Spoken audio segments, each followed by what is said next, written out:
Hello students, আমি তাপস মুখার্জি। তোমরা দেখছো আমার শিক্ষামূলক চ্যানেল enGmaT একাডেমি। আজকে আমার ভিডিওর বিষয় প্রিপোজিশন দিয়ে শূন্যস্থান পূরণ। এভাবে চারটি আমি দিয়েছি এবং তোমাদের এখানে আমি বুঝিয়ে দিচ্ছি কোথায়। আজকে বিশেষ করে আমি বুঝিয়েছি over, above, on, in and into. তাহলে দেখো নাম্বার ওয়ানেরটা হচ্ছে the book is dash the table. আচ্ছা, এইখানে দেখো এইখানে অপশান দেওয়া আছে অ্যাট, ইন, অন আর আপন।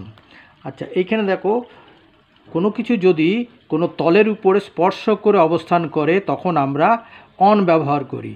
কোনো সারফেসের উপরে ছুঁয়ে থেকে উপরে বোঝাতে, কথাটার অর্থ হলো ছুঁয়ে থেকে যদি উপরে বোঝায় তাহলে সেক্ষেত্রে আমরা অন ব্যবহার করি। তাহলে যেহেতু বইটি টেবিলের উপরে স্পর্শ করে আছে তাই এখানে কি হলো অন, উত্তর হবে অন।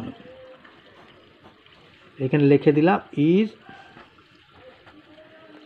On the table. আচ্ছা, নাম্বার টু এ the dog jumped dash the wall. এখানে কুকুরটি ঝাঁপালো কোন দেওয়ালটিকে পার করে। এইখানে দেখো যদি কোনো গতিশীল অবস্থায় কোনো কিছু পেরিয়ে যায় তাহলে সেক্ষেত্রে আমরা কি ব্যবহার করব? ওভার। কিন্তু এই যে গতিশীল মানে এখানে কোনো তলের সাথে বস্তুটির যেটা পেরিয়ে যাবে সেটার কোনো ছোঁয়া বা স্পর্শ করে থাকা বোঝাবে না। সেটার মধ্যে একটা গ্যাপ থাকবে, নির্দিষ্ট একটা উচ্চতা থাকবে। উচ্চতার উপর দিয়ে সেটা গতিশীল অবস্থায় যদি থাকে তাহলে সেখানে হবে ওভার। এখানে কুকুরটি জাম্প ওভার দ্য ওয়াল কেন হবে না? কুকুরটি ঝাঁপ দিচ্ছে, সেই ঝাঁপ দেওয়াটার মধ্যে দেয়াল আর তার মধ্যে একটা গ্যাপ থাকবে এবং সেটা গতিশীল অবস্থায় থাকবে। তাহলে এইখানে হলো ওভার। এখানে জাম্পড ওভার। আচ্ছা, number three they are playing dash the garden. এখানেও চারটা অপশান আছে। এখানে আছে অ্যাট, অন, ইন আর ইনটু। আচ্ছা, এখানে ইন আর ইনটুর মধ্যে তফাৎটা বলে দিচ্ছি।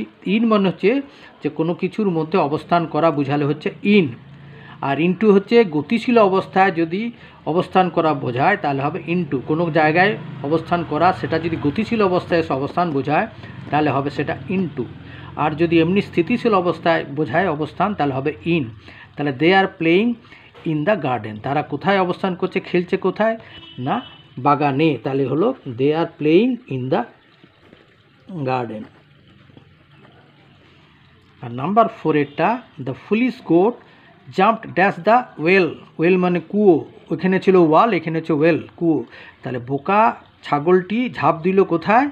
কুয়োর মধ্যে। তাহলে এখানে দেখো ছাগলটি যখন ঝাঁপ দিচ্ছে কুয়োর মধ্যে সেটা একটা গতিশীল অবস্থা বোঝাচ্ছে, তাই এখানে কি হবে ইনটু।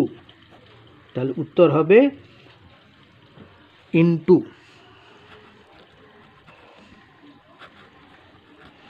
ঠিক আছে, তাহলে বোঝা গেল তো।